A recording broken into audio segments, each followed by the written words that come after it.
Hello, welcome to my podcast. Today I wanted to talk about brain-based teaching strategies and just their effect on students and teaching, and just going into it, diving into the subject a little bit about how it can help students and how it can help just students learn better in class. Um, I think that a brain-based teaching strategy is a strategy that's kind of meant to have a positive effect on students' learning and make the process of learning just simpler or better, or just overall more effective for the student by creating or using methods that can allow the brain to process information more easily. I think there's multiple ways. There's tons of strategies that can be used. There are any specific ones that might necessarily be more effective for a whole group of students. It depends on the group of students or the classroom that you're teaching. You might have to use one that's already created. You might have to use using visuals, as a lot of teachers do too, for certain classes. Certain classes might like other things like moving around or other stuff like that. I think brain-based strategies are just effective tools that can be used to just help students learn, help them function in a classroom where they might have not before.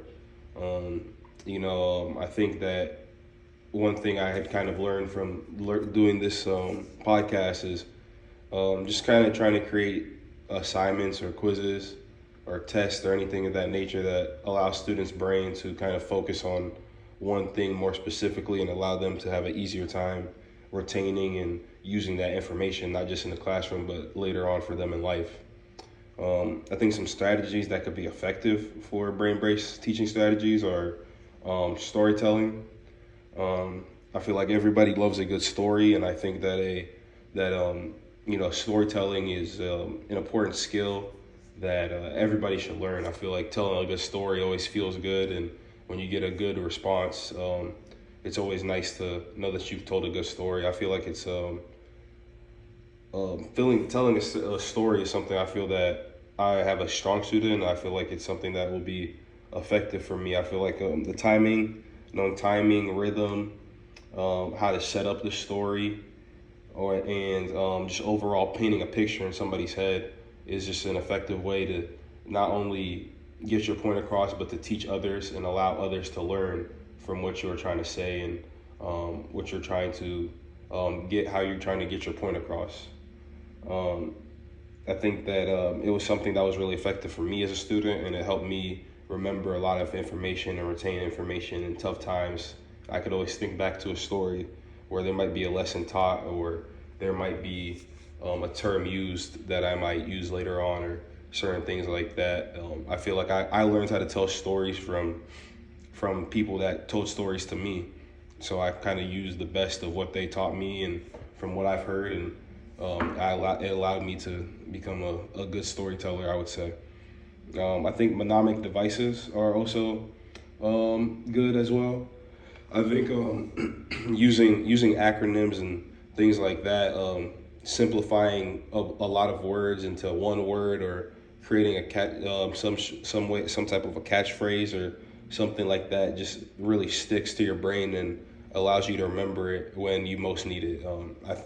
For me, that's a strategy I still use to this day, not just when learning in class, but just in everyday life. If I need to remember something, I kind of take the first letter of each word and then try to create a word that makes it easier for me to remember and allows me to effectively think back on what I've learned. And as always, visuals are very important. There's a lot of people that you might be able to explain it as well as to the best of your ability, but it still might not get across to a student or somebody that you're trying to teach. And I think visuals are very effective because they just paint the picture, or really just show the person what you're saying instead of allowing them to hear it and process it for themselves. So I think that visuals are also extremely important as well. I think all these strategies could be employed and really help other people. I feel like storytelling, kind of like I said, that if you're an effective storyteller, it paints a picture for a student, and there can be ebbs and flows in the stories that really stick with the student and allow them to remember certain things. I don't think that the story always has to be about a certain subject or always pertain to something, maybe not even necessarily relevant, but as long as the story allows the students to remember, I feel like that can always be an effective way. Like I said, mnemonic devices. Everybody knows PEMDAS from school. There's something that I still remember to this day. I probably learned it in second grade, and it's just a really simple tool that I can use to just remember, remember a type of formula that just kind of might escape your mind at times. And as always, visuals. I feel like visuals are easy to employ.